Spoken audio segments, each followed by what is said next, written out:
Big giant smallmouth on that panfish pole. Unit of a white bass. Big boy.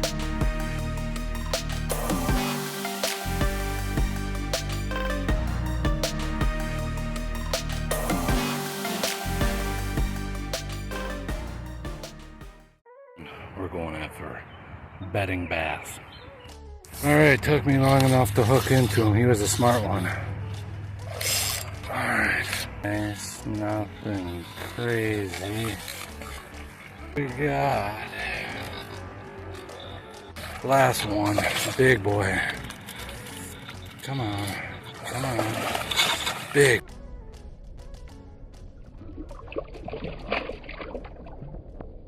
Alright, so this time out we're on the backwater channel of the Mississippi in a little bay or sort, whatever you want to call it, as you see on the mapping here. And we're going after bedding bass, and we just had a great afternoon just catching all kinds of nice smallmouth bass on beds. It was a lot of fun. Releasing them all right away. You know, they got a job to do to protect the eggs, protect the future of smallmouth bass. So we just had a lot of fun catching a whole bunch of smallmouth bass on just a nightcrawler with a hook. And enjoy the video of us just putting the hammer on some bedding bass. We're going after bedding bass. Put these beds in the worst place. There's one right in the tree. We got one right out in front of me, a big bass right on there. There's all these trees for me to get tangled up in. We're hooked on. I'm gonna give him the beans here. Right. Oh, he came off. He came right off. Should have let him have it longer. Still got the worm and everything. First bed, got the guy I think I lost. About a 14, maybe 15. Nothing crazy. I believe that's the first one. Let's get him back so he can protect his more smallmouth for the future. Stabbed me really good. He's lively and ready to go back.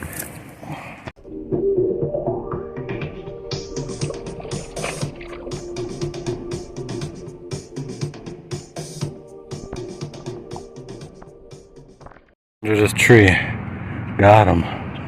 So we're just gonna keep going and keep catching more. Right there, right where the tip of my pole is the bed. So we're just gonna, we got our bait in there, and we're just gonna let the worm do a thing and wait for the bass to come back and take it. Dude, I got it good from that last bass. Wow, I got stabbed. Alright, took me long enough to hook into him. He was a smart one. Alright. Big bass, probably 18. That's my guess. He's nice, nothing crazy. There's a jump. Nice bass.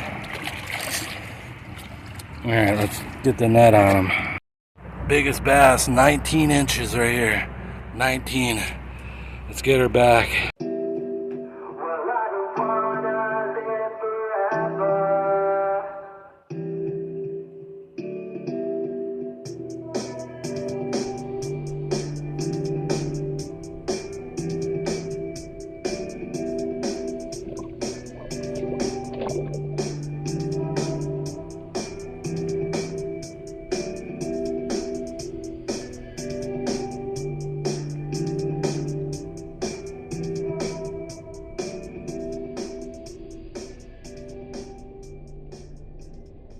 This one was protecting.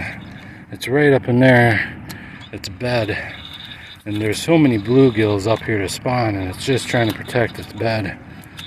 So we're just gonna catch him here and then put him back so he can keep protecting his bed here. Probably just another 14, 15. This one isn't anything crazy. Like I said, about probably 14, 15. Let's get him back.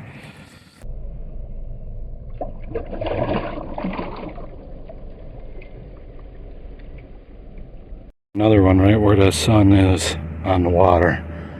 And it looks like a nice one, maybe.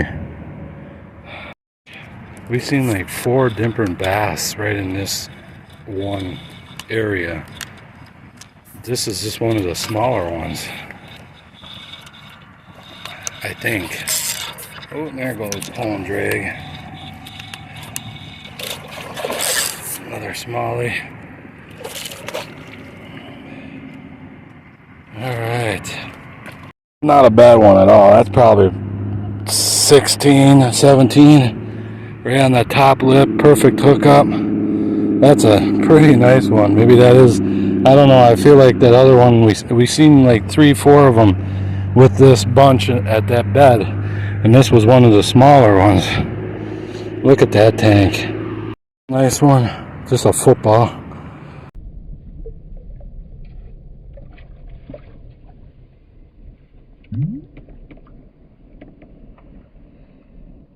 Got the bigger one swimming around now. That the smaller one, probably the male, is scared out. Here's our chance. Starting to get behind the trees, and it's making it very hard for me to locate these fish now. In the shade, it makes it almost impossible.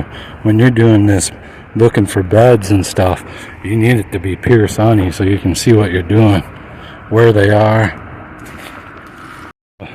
Bass bed over here with the bass on it, but this is a backwater lake, so this is probably going to be not a smallmouth, a largie. Where was that bed though? It's in the shade. Now it's harder to spot. This is on the backwaters. What do we got? It's a smallmouth again. It is not a largie. Oh, this one seems a little bit spicier than the ones on the next to the backwater channel.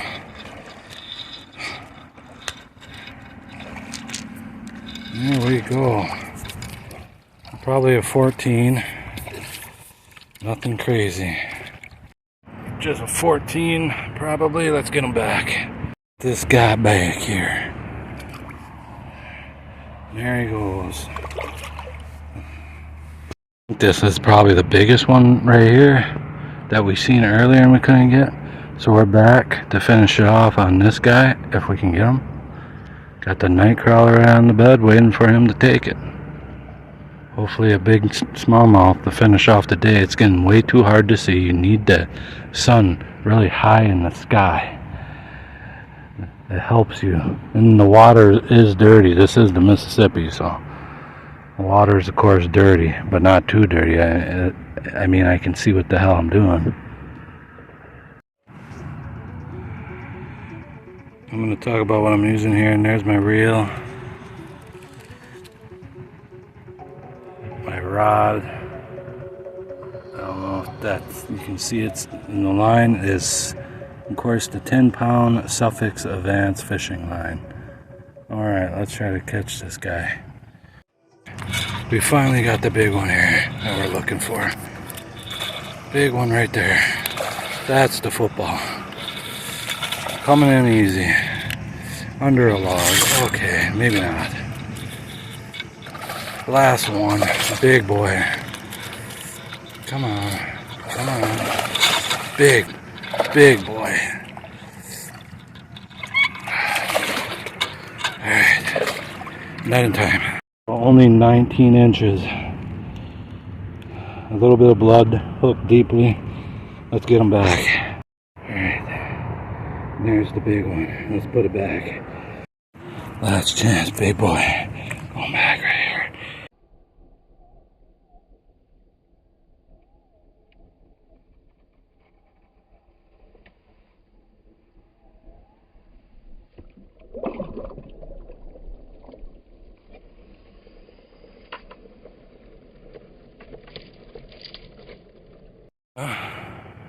Once again, but this time they're on the beds, catching all kinds of smallmouth bass in the smallmouth bass spawning area. All kinds of them. When you're looking for them beds, it's always nice to have the sun because it's so hard to see without it, even with the glasses. But yeah, there's all kinds of bluegills. They're up here spawning away. Some spots, not all of them, just starting. They're starting to make beds, the bluegills. But the beds are bass are definitely on their beds. Anyway, I hope you enjoy the video of us going after bedding smallmouth bass. My favorite fish to go after. Just my favorite fish in general is the smallmouth bass. Anyway, we are out. Hopefully you enjoyed the video, and see you all later. Hopefully you can catch some big fish.